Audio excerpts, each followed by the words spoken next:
So here it is, the brand new main box Chaotic Soldiers coming out tomorrow, which is a pretty short turnaround from the actual announcement to release, but was kind of expected with the shop maintenance. Now we have it. This box of course does have Book of Moon, right? So for a metagame perspective, this is kind of all that was really needed for free-to-play players to really feel rewarded, right, for holding out for so long to actually finally get this. But I feel like this box is in a bit of a mixed bag, and for me personally, it's a mixed bag. From a evolving the game standpoint, for getting new strategies and, you know, a new metagame, I don't think it's there. I think, of course, you know, NEKROZ have the biggest shot of, you know, of being that meta change. Don't think they're going to be anything above tier 3, if they are. What this box does have, though, is so many decks for actual content, which as a content creator, makes things very exciting. That's kind of my, you know, my copium for actually this box being worth it, is that it does have so many cool decks to kind of go and build videos. BLS Super Soldier, which is a card we've wanted for a while now, and all it really does is it replaces the standard BLS in your old deck. You put this in, you run the evening and beginning nights, things like the evening twilight nights that give it effects. You run this Super Soldier Synthesis, and you go to town. When you destroy a monster, you then burn for half the attack points, and when it's destroyed, you can then special a Gaia from your hand, deck, or graveyard. So if you're playing the one that tributes for ritual summoning, then this works quite nicely in getting some form of loop going on, at least, you know, kind of. It's not going to make Gaia, no, not Gaia, BLS tiered, right? It's not going to do that, but to upgrade a fun deck to a more fun status and be able to actually compete a little bit more, make it a bit more explosive, this is definitely a good option. Moving on to Kaiba, well, kind of Kaiba support, we have Thunder and Dragon, which is a pretty much 2 level 8 normals, is Blue Eyes or Heretics, and once per turn detach one to nuke every monster, on the field. Which is really good, but of course it is only a normal monster like XYZ, so you can't use alternative, you can't use Dragon Spirit of White, I don't think. You might be able to, I'm kind of trying to think back on that Blue Eyes there. I think this card will see the most play, of course, in Blue Eyes, because you can just splash it in. The deck already does have a pretty tight extra deck with, you know, with running the Heretic Dragon and their own synchros and stuff. So this might see play, I think, really, in that new Obelisk build with a skill to summon Obelisk Tormentor. This works very nicely with how that deck needs to function. So that's kind of cool. Then we have Dark Arm Dragon, the Dragon of Annihilation. This is not the Dark Arm Dragon we wanted, Konami, but for now, we'll take it. It's a very cool monster in the TCG. Never really got to do much because of how late it kind of came out and how limited its distribution was, especially if you're in Europe, where you didn't get this for a very long time. It can be played in Red Eyes, in Dark Magician, which is where it's going to kind of see a lot of play in, and once per turn you can detach one to pop one card your opponent controls, and then banish one card in your graveyard. So really you'd be banishing the card you detached, which you don't really want to do in Red Eyes, right? Because you can then bounce them back with the egg. Dark Magician you don't really mind too much because there's not really much special summons in the graveyard, but yeah, that's fine. And it, like Dark Arm Dragon, the original, can special summon itself out by having 5 darks in the graveyard exactly. But, you know, maybe Thunder Dragons can play that, right? And use it, but their extra deck as well is so tight already that I feel like that this will be played in decks that do run rank 7s, but, you know, can't really afford the, or have extra space, sorry. Then we have Archfiend Black Skull Dragon. I'm very excited for this one. It's a Red Eyes Fusion target. It doesn't, I believe it doesn't out the Bloom Diva, right? I think Bloom Diva will still have the the control by battle effect, but it will not have the whole damage step, burn, and pop effect. Because it does negate the effects, if this card battles, your opponent's card effects can't be activated until the end of the damage step, which is fine, and if it does perform damage calc, you can then target Red Eyes in your graveyard, and basically deal 1200, which is pretty decent, right? Just getting a bit more chip damage in here and there, it's not bad. And then you balance in the deck, ready to be used, with Red Eyes Fusion, for a Slash Dragon or another version of this, which is great. Obviously, we did get a bunch of error support in the selection mini box, right? And that's kind of where this feels out of place, because you would think they would want this alongside the selection box to kind of sell it. And we aren't getting that. So we can't run Red Eye's Fang with Chain, right, if you haven't bought it already. So, a bit weird timing, but I think it's a pretty cool card. You know, not going to be meta relevant, but still a fun card to bolster up Red Eyes, at least for the time being, until they decide they want to bring in those other cards, reprint them around February time. I think that's going to be around the time they think about doing that. So, a stopgap for sure, but a very cool stopgap. And then we have Necros of Brianac, the main boy, the main attraction of the box. This deck will either be really good or really shit. And I think that's not because of the cards themselves, it's because of the amount of cards they have. They haven't got Colossus, I think it is, or of course Trishula. So they are missing some very important pieces to that deck, right? But Brianac is ridiculous. He's either a search for any Necros warrior, which is great, or you can target up to 2 face-up monster summon the extra deck you put outside the field, and then shuffle them back into the deck. And the best part is, well, no, that's just what it is. It's non-destruction removal, which in Duel Links is pretty good. Of course, it does target, so there's going to be some things it can't deal with, but it's like a very good form of removal, which is really nice to see. Then we have Sylvan Princess Sprout, which I think I covered back in like last year when we did the whole XYZ archetypes video. I covered this, and so everything now is kind of coming together, and I really like this card. Of course, it's by itself, you contribute it, next to upgrade your deck, send it to graveyard, then place one Sprout monster in your graveyard, which is on top of your deck, which will either be this one or Cherub Sprout. Both of them are in the box. And if this card is excavated, you can then special summon this card and make it a level 1 to 8. You want to make it 7 to go into a rank 7 High Arbiter, which is a very cool Halo reference. But yeah, I'm excited to see how Sylvans kind of come back into the metagame. I don't think they're going to come back and be, top tier like they were, but I think they can be a very fun cog strategy that, as long as your fun is yes clicking, then sure, but at least it'll be a bit more interactive than they were before. Then we have Rescue Hamster, which at the moment is a glorified Ignite support card.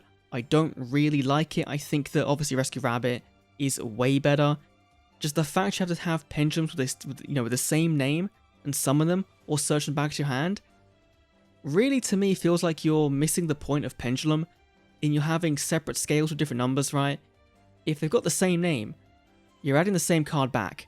And that's kind of the issue I have with one other card in the box, which we'll get to now, because of course we have Book of Moon, which is a great card. Finally I can get 3 of them and then, end my opening. Definitely a meta staple. You could have won it. Go in for it.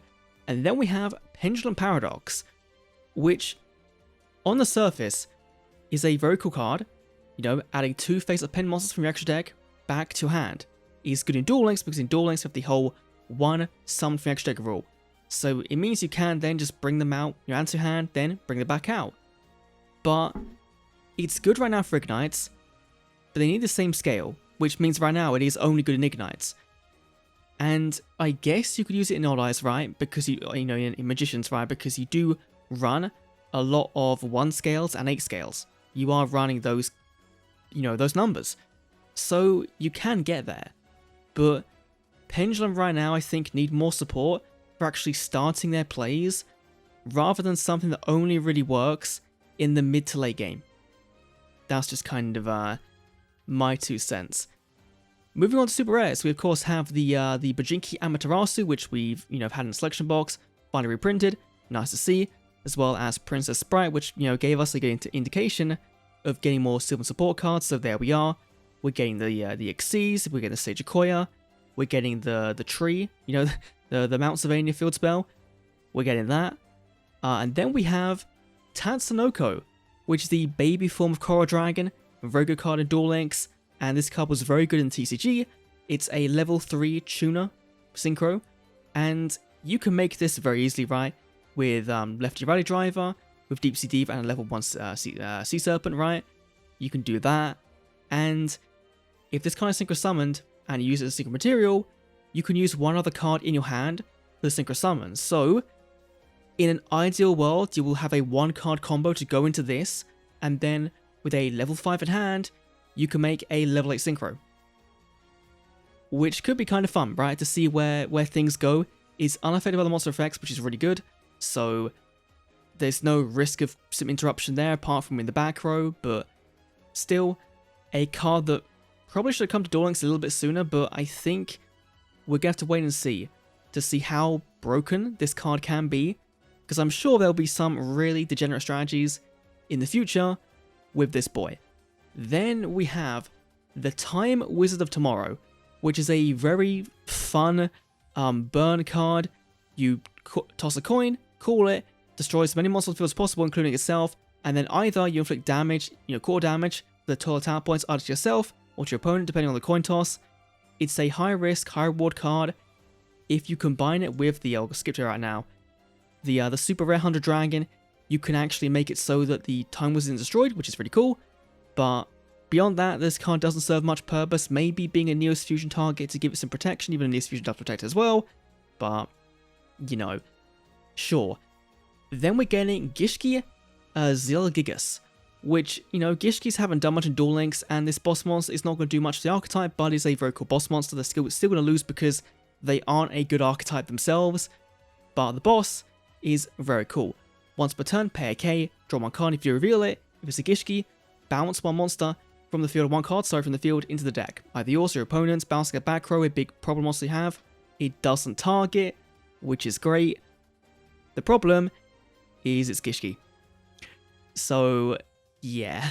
But it does trigger your skill though, so it is kind of like a Cosmic as well in that regard, which is very, very cool. Then we have Reshef the Dark Being. I was so surprised seeing this morning. What's it called? Change of Heart style card, right? Send a spell to a graveyard, then take control 1 monster opponent controls. It's an OTK card. It's a very memey card from Lost Millennium, has a game based around it. It's such a weird card in Yu-Gi-Oh's history. And I'm sure someone will make a fun meme deck on this card. It won't see competitive play. It has too much going against it for it. It's not part of an archetype, but still a very fun, probably a very fun card to play around with. Then we have Perform Power Odd Eyes Unicorn, which I think, when you look at this box, this will be the one card that people kind of go and dig for, I think, really, apart from Book of Moon, because, Pendulum players want to have as many options as possible to make that deck work, and it feels like Konami are going to make it so that we're going to have to dig into every single Arc 5 box to get one more piece of the Perform Power Odd Eyes puzzle to eventually have a working deck. And just being a searchable by Sky Iris high scale is really good. Has a very good pendulum effect for the battle, for making another Perform Power you have pretty big, which is nice, but I feel like that most of the time you're going to be playing this in a more Odd Eyes focused build rather than Perform Power. So that might not matter too much. You might be using it for the fact it is a high scale. Then we have Shurit, the boy who can by himself become an entire material for your NEKROZ summon, and also, if he's tributed, you can then add a Warrior type NEKROZ from your deck to your hand. So he replaced himself with a, Ritual Mod, sorry, yes. You can't replace him by himself, but replace himself with a Necros of Brianac, or a Gungnir, that kind of thing, which is very, very cool. Then we have Bhujinyurko, which is a bit of a weird piece of Bujin support. I think this is either meant to be Sartorius, or I think Sartorius is meant to be, but you can essentially swap out an Xyz you control for another one, which I believe there's a combo where you go into one of them, you get a draw 2, and then you go into your Susan Owo and have the multiple attacks, rather than choosing one or the other, which is really cool, but it does mean running this card as a bit of a, not a brick, right, but as a card that it doesn't really do much outside of that. So, if you do open this, and you don't have access to an Xyz, then it is just kind of dead, which I don't really like. Then we have Spirit of the Wind. If it's normal summoned, add a flip monster. This, of course, is going to be working quite nicely with Subterrors, with some of the Rocky stuff, I guess. Manatee Bug, if you really want to search a Manatee Bug, you can do that. Of course, that is the last super rare card, but we do have some other things, right? We have Prediction Princesses, starting to get it. We have Tower Tray, which is the once per turn, in other player's turn, Book of Moon. It's a free-to-play Book of Moon in a virtual monster, which is really cool. It's a fairy, so you can search off of Ben 10, which is also really nice. We're getting Volakemi Critter, Methi Draco, which is another very cool card for Geminis. We're getting Catalyst Field in here. Array, of course, the rank 7 Sylvan, which is kind of fun. Yeah. Where is the card I want to talk about? Galaxy Queen's Light, which can make it so that, some decks like Galaxy Eyes can make their Galaxy Eyes Photon Dragon, their Neo one, a lot easier. This does make making that a hell of a lot easier and getting the effect off. So that might be a fun kind of thing to play around with, of course. We do have Ignites as well coming to the game, with pretty much the entire archetype bar one card, Ignite Reload, which is a generic draw spell, right? It's a generic reload +1, I think it is, for Pendulums, which, we could be playing Exodia Ignites and having a very fun time there with that if we had that card, but without it, I don't really think Ignites are going to do much, especially with the extra deck, being locked down as it is to one summon. Given you're popping things and searching things, I don't really see it. There's the Cherub Sprout we're getting. This is another brand new card for Sylvans that, can then, when it's summoned, excavate even more, which is quite nice. And it can then also special a level 1 plant from your deck when it's excavated. So you can then summon into your Sylvan Princess Sprout and then tribute it to get that effect off. You can just continuously kind of loop, not loop, but these all work in a way that synergize really nicely to go into your big rank 7 Xyz, or technically with this, go into any with Glob Bulb or Spore into a whole wide array of synchros, which opens the Sylvan deck up to being way more versatile than it originally was, at the cost of being an ultra rare in a main box and being kind of expensive. So, yeah, that is my thoughts on the brand new main box coming tomorrow. Very quickly. Going to be a lot of planning to do and a lot of content, obviously, hopefully content to be made on this. Again, competitive wise, NEKROZ have the highest chance of being something like tier 3, but even that I think they might struggle a little bit. They do, of course. Did they get Gungnir? Did we get Gungnir? We did get Gungnir. Okay, but we might have had that already. I think we had that already, so it doesn't really matter. So they have a turn 1 option there if they want it, which is nice, but I feel like that this box is more so, get your Book of Moon for your KC Cup and then have a bit of fun. I think that's kind of the theme of this box is have a bit of fun, have some support. Here's a free-to-play Pendulum deck in Ignites if you want it. But apart from that, that is my thoughts on the box. Let me down below what you think of the brand new box coming tomorrow, of course. Thanks for watching. I'll see you all in the next Duel Links video. See you then.